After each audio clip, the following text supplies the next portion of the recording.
Louvado seja nosso Senhor Jesus Cristo, para sempre Ele seja louvado. Paz e unção a todos, eu me chamo Olívia Marta, sou a cofundadora da Comunidade Católica Apacentai, moro em Juiz de Fora, Minas Gerais, faço parte da paróquia Nossa Senhora do Líbano, no bairro Grajaú. Estamos aqui hoje no dia 9 de novembro, quinta-feira da 31ª semana do Tempo Comum. Mais uns dias e mais algumas semanas, no máximo 2 ou 3, estaremos entrando no tempo do Advento. Está preparando já o seu coração para o tempo do nascimento do menino Jesus? Nós vamos começar a nos preparar daqui com relação a enfeitar nossas casas, a montar o nosso presépio, a nossa árvore de Natal e a nossa novena, né? Mas já vai preparando o seu coração. O menino Jesus está chegando. Nossa Senhora já está com a barriguinha dela lá, 8 meses de gravidez. Amém? Nós estamos reunidos aqui em nome do Pai, do Filho e do Espírito Santo. Amém. Bom dia, Espírito Santo de Deus. O que vamos fazer juntos hoje?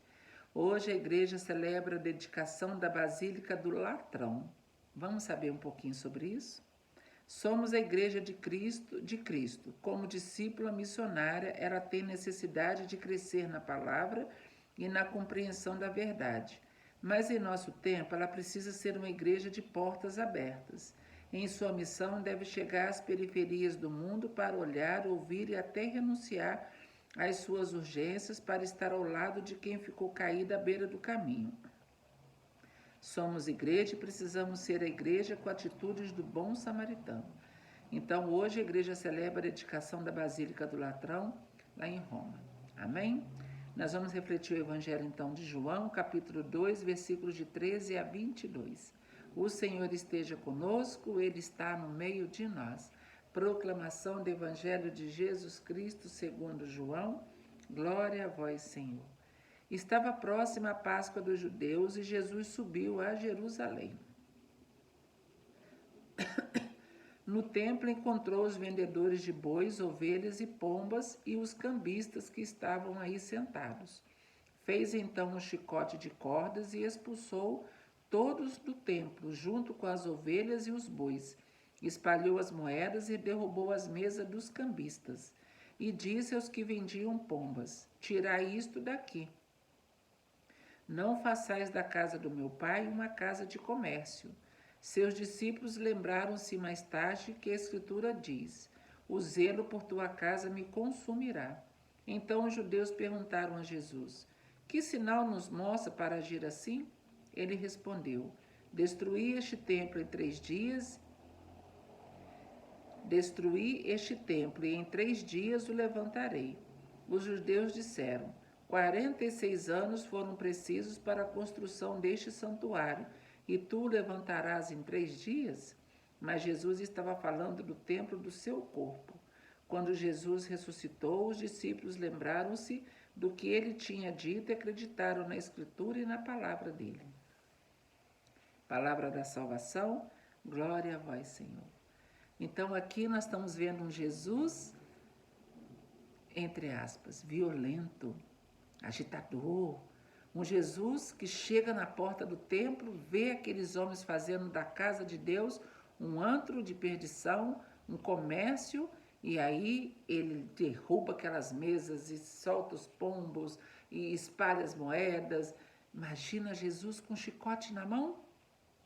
Imagina Jesus chicoteando aquele povo? Meu Deus, meu Deus. Uma vez escutei uma pregação do Padre Léo que falava sobre isso. E Padre Léo levou isso lá para a cura interior. O que Jesus estava pensando enquanto ele estava trançando o chicote? Enquanto ele preparou esse chicote. Porque ele não chegou, pegou um chicote que estava lá perto e começou, não. Ele sentou e foi trançar aquele chicote. Já viu um chicote de corda trançado, né? Bate e machuca? Jesus preparou o chicote, porque Jesus passou e viu, voltou e viu, entrou no templo que ele frequentava o templo e viu, e está vendo aqueles homens transformando a casa de Deus num comércio. Como que está hoje a nossa casa de Deus e o templo de Jesus, o templo da casa de Deus, igreja, aonde nós vamos sempre que precisamos e de preferência todos os dias ou todos os domingos. Será que nós estamos cuidando bem da casa de Deus e da casa de Deus? Jesus vai dizer aqui: não façais da casa do meu pai uma casa de comércio. Eles usavam das pessoas que estavam entrando lá para poder participar do culto lá da assembleia e usava daquilo para tirar dinheiro do povo. E tinha também os cambistas, porque dentro do templo não podia entrar a moeda de Roma, tinha que ser a moeda própria. Então você tinha que chegar lá e transformar, trocar, né? Igual você faz quando você vai para os Estados Unidos ou para um país que, né, que a moeda, né, geralmente é o dólar, né?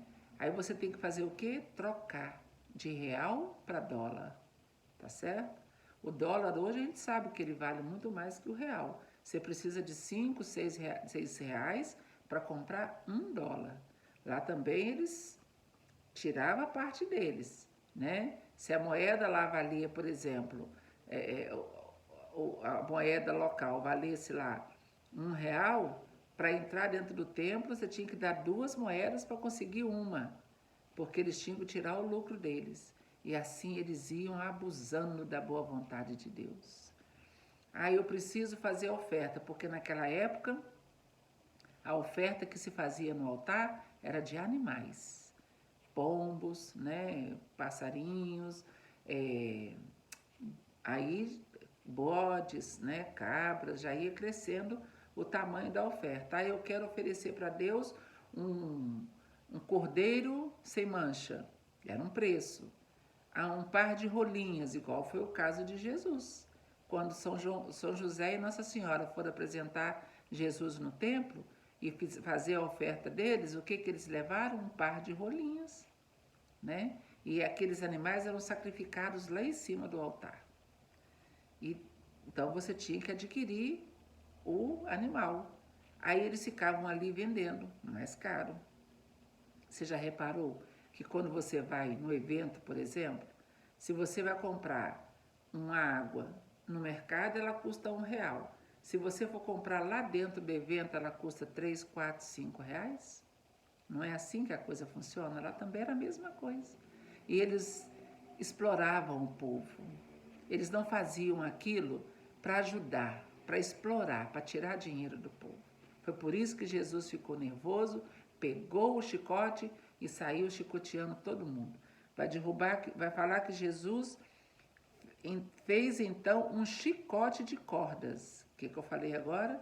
Imagina Jesus sentado e ali, ó, tricotando aquele chicote de cordas. O que será que estava passando na cabeça e no coração de Jesus? E expulsou todos do templo, junto com as ovelhas e os bois. Espalhou as moedas e derrubou as mesas dos cambistas. Depois Jesus vai dizer, os discípulos vão lembrar depois, né, do que diz a Escritura: o zelo por tua casa me consumirá. O zelo pelas coisas de Deus.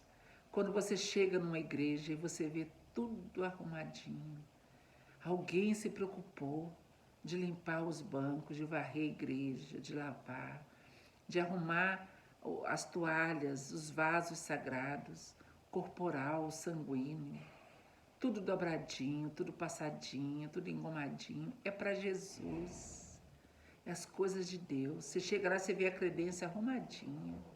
O zelo por tua casa me consome. O pátio da igreja, a parte de fora, o quintal, a grama está cortada. A gente tem que cuidar das coisas de Deus com carinho, com zelo, com amor, com dedicação.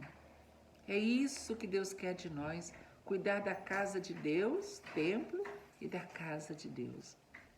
O meu coração também é a casa de Deus. Aqui dentro do meu coração mora Deus. No meu interior tem Deus, como diz a música do padre Fábio de Mello, né? E se tem Deus aqui, eu tenho que cuidar dessa casa com zelo também. E aí depois Jesus, eles vão perguntar, mas que sinais nos mostra para agir assim? E Jesus vai falar, destruí este templo e em 3 dias o levantarei. Aí Jesus estava falando do templo do corpo dele. Meu corpo é templo do Espírito Santo, o seu corpo também e o de Jesus também. Por isso que Jesus fala, destruí este templo e eu levantarei em 3 dias. Não foi assim que aconteceu? Jesus morreu, foi sepultado e ressuscitou no 3º dia. Os discípulos vão lembrar disso depois.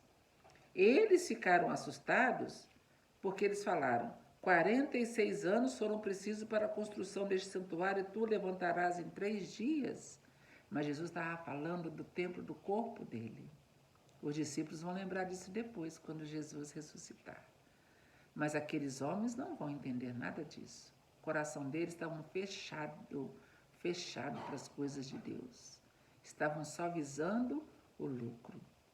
Meu irmão e minha irmã, que hoje eu e você possamos olhar para as coisas de Deus com amor, com zelo, porque as coisas de Deus têm que ser levadas a sério.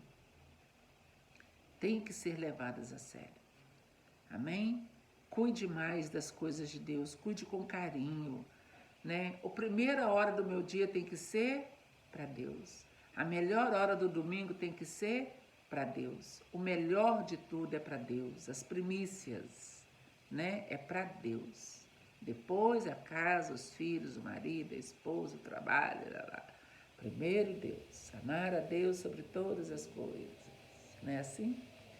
Que eu e você possamos ter mais cuidado com as coisas de Deus, mais zelo. Quando alguém te pedir para ajudar na igreja, vá, ajude. Ajude a preparar uma missa, ajude a fazer uma liturgia, ajude a fazer uma leitura, ajude. Deus está te esperando lá, mas vá com amor. Não seja profissional do sagrado. Muitas pessoas só vão na missa no dia que estão escaladas. Ah, é dia de eu fazer a leitura, eu vou. Ah, não, hoje eu não tenho que fazer nada, eu não vou. Não. Isso é profissional do sagrado. Vá à missa e sente no banco, fique lá atrás, mas participe da Santa Missa. Amém? Hoje é do quinta-feira de adoração.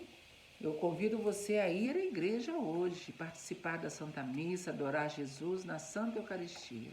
Amém? Não deixe de ir. Jesus está nos esperando lá no sacrário. Nós estivemos aqui reunidos e vamos permanecer unidos. Em nome do Pai, do Filho e do Espírito Santo. Amém.